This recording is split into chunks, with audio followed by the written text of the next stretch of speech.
Dan Rather, Sam Seder, and Sophia Nelson are back with me. I thought Rachel did an amazing job there because she really got them in some impromptu moments. Sophia, let me ask you what you think this race is going to turn on. Could something, for example, like Rachel Maddow pressing Joe Miller on whether to support a constitutional amendment banning gay marriage, could that make a difference? Where do you think this race is going to turn? I honestly think Sarah Palin's a big factor in this race. I think that it's her home state. She's going to stump for Joe Miller, the Tea Party candidate. She's not the most popular person in her own state. I agree. I didn't say that meant it was going to go in his direction. I'm saying I think Sarah Palin's the factor.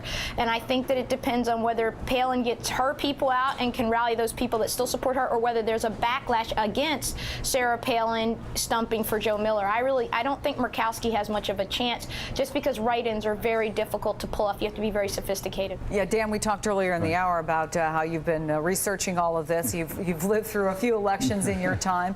How tough is what's facing Lisa Murkowski in all this? Very tough. I don't say she can't win, but that's not the way to bet it. Write-in votes they're problematical to say the least, and it's odds against for her, mostly because they're write-in. I have no idea how the Palin factor plays.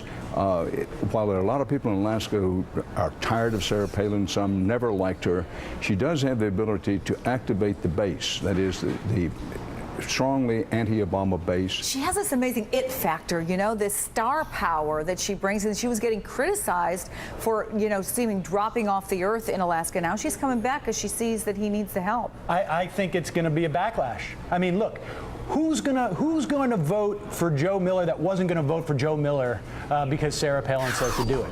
That base is already there. They're going to vote for Joe Miller. I thought the most interesting interview of Rachel's last night was the one with Murkowski, because you saw Murkowski trying to pivot away from her anti-Social Security votes in the past, her desire to privatize, her desire to raise the retirement age. That's going to be the most important aspect of this race, is do Democrats believe that McAdams can win, which I think he can, and will they abandon Murkowski? It's one thing to go in there and misspell her name. It's another to put down a vote for McAdams. And I think that Miller has peaked at this point. Sarah Palin's only going to add votes either to Murkowski or to McAdams. And that depends on whether or not Democrats decide that he can win. In our last 15 seconds, Dan, could then the debate tonight make a difference? Because they're so often on talking points, but could this be really critical? The answer is yes. This close to the election, it could be critical. I disagree with Sam about one thing. I agree that the votes that Sarah Palin is appealing to, they're already in the corner of her candidate. However,